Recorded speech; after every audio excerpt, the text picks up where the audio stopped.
Hello students, how are you? Welcome back to history with Rohini. मैं रोहिणी दुबे, आपकी history teacher, और हम पढ़ रहे हैं हिस्ट्री क्लास 12th के लिए। जैसे कि आपको पता है, अभी हम पढ़ रहे हैं अपना चैप्टर 9। इसके पहले 8 चैप्टर कंप्लीट हो चुके हैं। बहुत छोटे छोटे भागों में मैंने वीडियोस बनाए हैं आपके लिए, मेहनत की है, उनको जरूर देखें। डिस्क्रिप्शन में आपको लिंक मिल जाएगा। अच्छा लगे तो उसको लाइक जरूर करिएगा, चैनल को सब्सक्राइब करें, कमेंट सेक्शन में जरूर बताएं कैसा लगा, और आपकी कोई प्रॉब्लम हो तो वो भी आप मुझे बता सकते हैं कि क्या प्रॉब्लम है। स्टार्ट करते हैं आज का क्लास।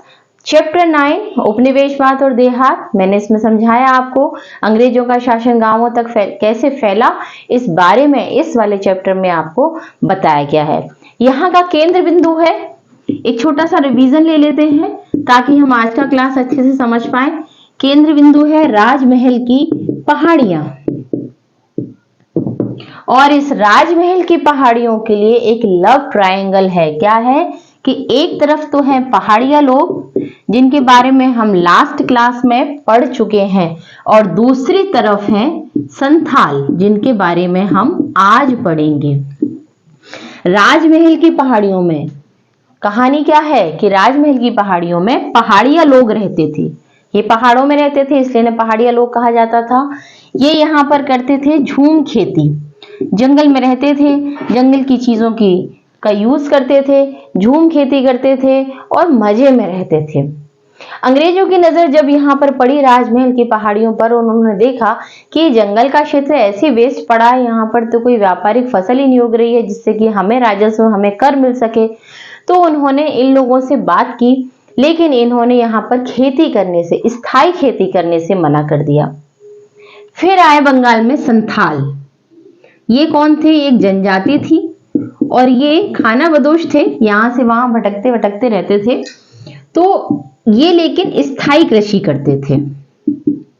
स्थायी कृषि नॉर्मल जो कृषि होती है, एक जगह पर रह करके हल के द्वारा जमीन को जोतना, वो स्थायी कृषि कहलाती है। तो वहां पर व्यापारिक फसलें अंग्रेजों के मुताबिक उगाई जा सकती हैं। इसलिए अंग्रेजों ने संथालों को तैयार किया कि वो पहाड़िया लोगों को यहां से भगाएं और राजमहल की पहाड़ियों पर अपना अधिकार जमाएं। तो ये है लव ट्रायंगल, जिसके बारे में हम अभी पढ़ रहे हैं। तो पहाड़ियों को हटाकर संथालों ने अपनी भूमि कैसे बनाया, बंगाल के क्षेत्र को अपनी भूमि कैसे बनाया, कैसे वहां पर वो बसे, और फिर ऐसा क्या हुआ कि संथालों को भी विद्रोह करना पड़ा अंग्रेजों के खिलाफ, उन्हें भी वो भूमि छोड़नी पड़ी। उसके ऊपर हम आज बात करेंगे। तो आइए बात करते हैं संथालों की। संथाल का मैंने यहाँ पर आपको बताया है कि ये अगुआ बाशिंदे, मैंने लिखा हुआ है, आप देख सकते हैं। क्वेश्चन आता है 12th क्लास में, अगुआ बाशिंदे किसके लिए बात की गई है, या अगुआ बाशिंदे किसको कहा गया है?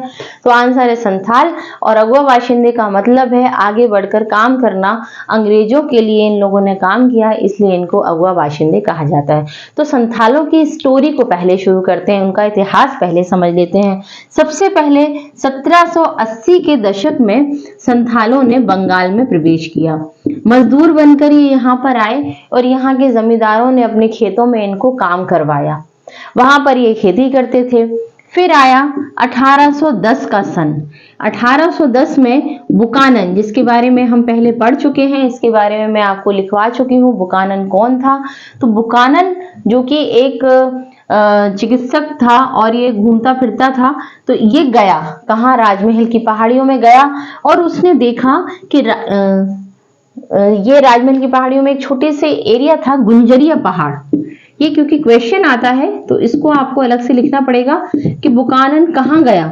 राजमहल की पहाड़ियों का ही एक हिस्सा गुंजरिया पहाड़, यहाँ पर बुकानन 1810 में गया, और वहां उसने देखा कि बहुत ही खूबसूरत तरीके से खेती की गई है।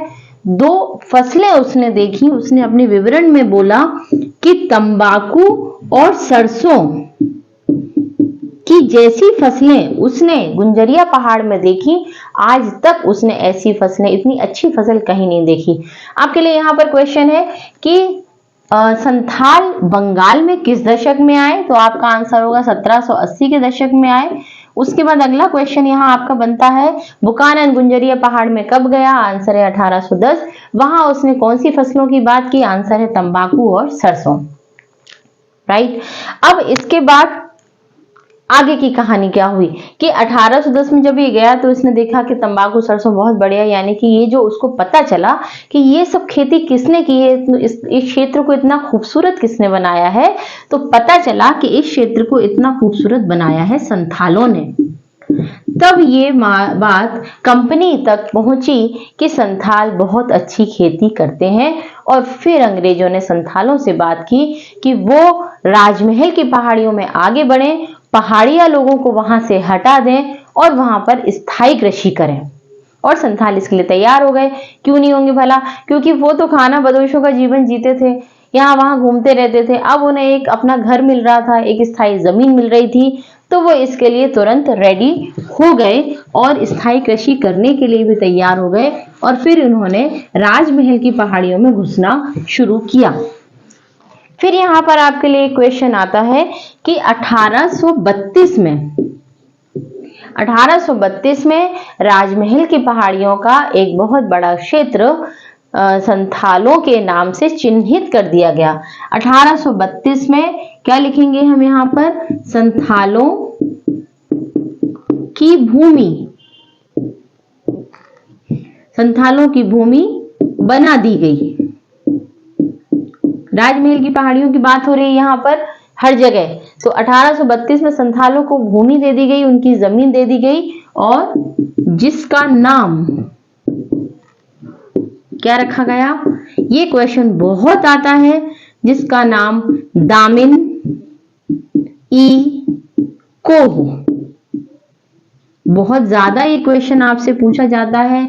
दामिन ई कोह क्या था? दामिन ई कोह संथालों की वो भूमि थी जो अंग्रेजों ने उन्हें खेती करने के लिए दी थी, जिस भूमि पर संथालों ने पहाड़िया लोगों को हटाकर कब्जा किया था।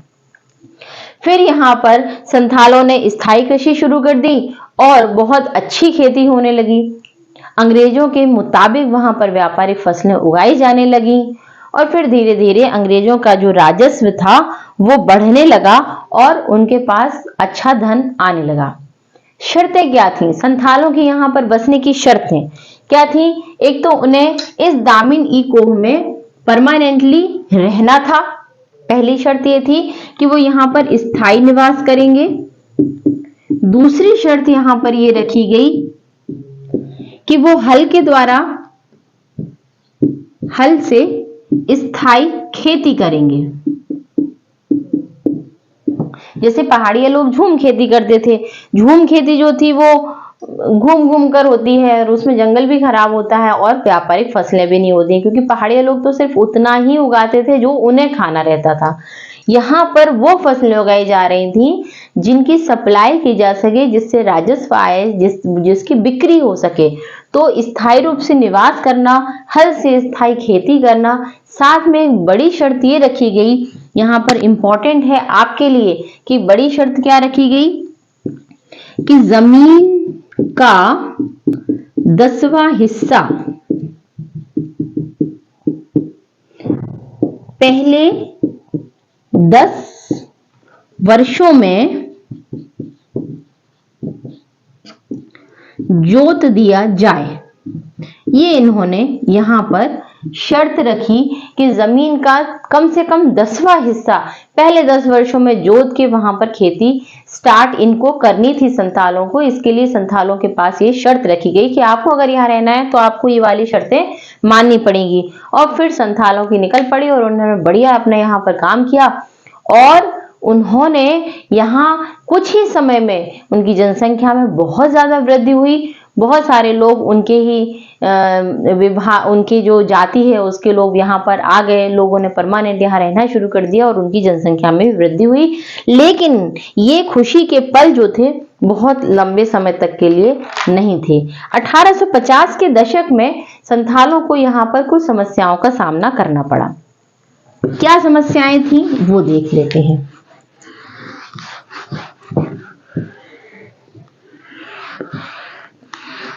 संथालों की समस्याएं ये थी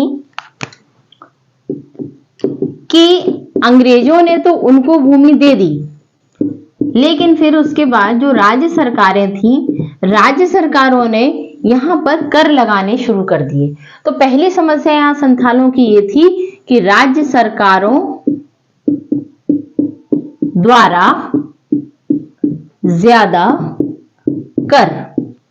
दूसरा वर्ग, अभी राज्य सरकारें कौन थे ये भी ध्यान रखिएगा, यानी कि जमींदार। यहाँ राज्य सरकार से मतलब जमींदार से, जो जमींदार थे वहां के वो। दूसरा वर्ग जो था वो था साहूकार।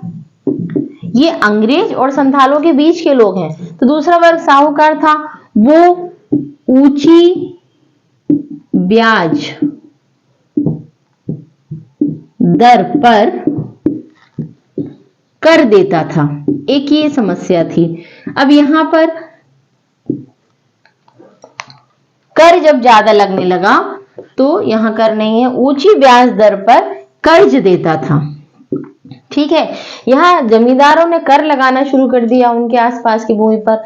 साहूकारों ने जब ये कर नहीं दे पाए तो उन्हें कर्ज लेना पड़ा। कर्ज किसने दिया? साहूकारों ने। साहूकार यानी कि ये आप याद रखिएगा दिकू, ये क्वेश्चन भी आपको आता है। दिकू कहते थे साहूकार को।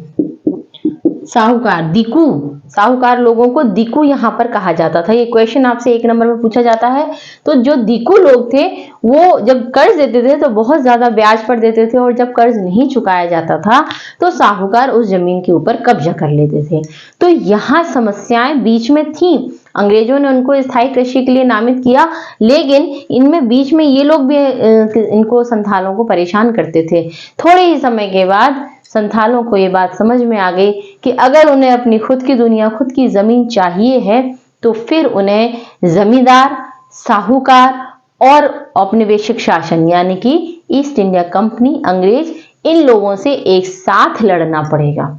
तो 3 लोग संथालों के लिए यहाँ लड़ाई के लिए थे, 3 उनके दुश्मन थे, जमींदार, साहूकार और कंपनी।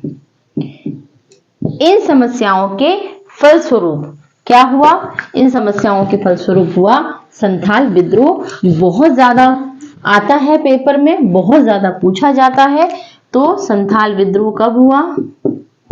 संथाल विद्रोह 1855-56 कहाँ हुआ? बिहार में। ठीक है, और इसका नेता सिंधु माझी।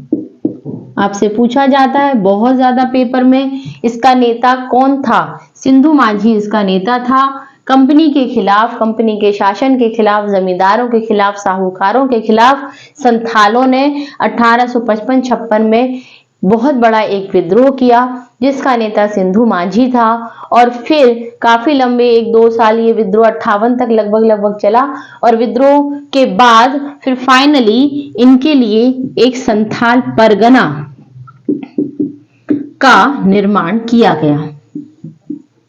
जब विद्रोह खत्म हुआ और फिर अंग्रेजों को समझ में आया कि वो उन्हें कुछ करना पड़ेगा, नहीं तो विद्रोह समाप्त नहीं होगा, तो फिर संथालों के लिए संथाल परगना बनाया गया, और इस तरीके से फिर इनका विद्रोह शांत हुआ।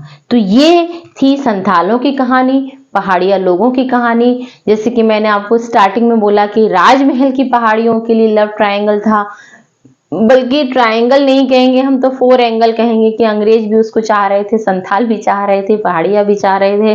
तो इस तरीके से ये आपका बहुत इंपॉर्टेंट चैप्टर है, बहुत इंपॉर्टेंट टॉपिक है।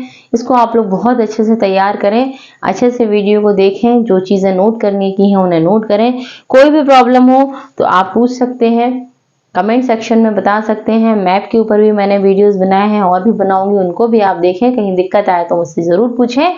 चलिए मिलते हैं अगले क्लास में। पढ़ते रहिए, बढ़ते रहिए। Thank you so much.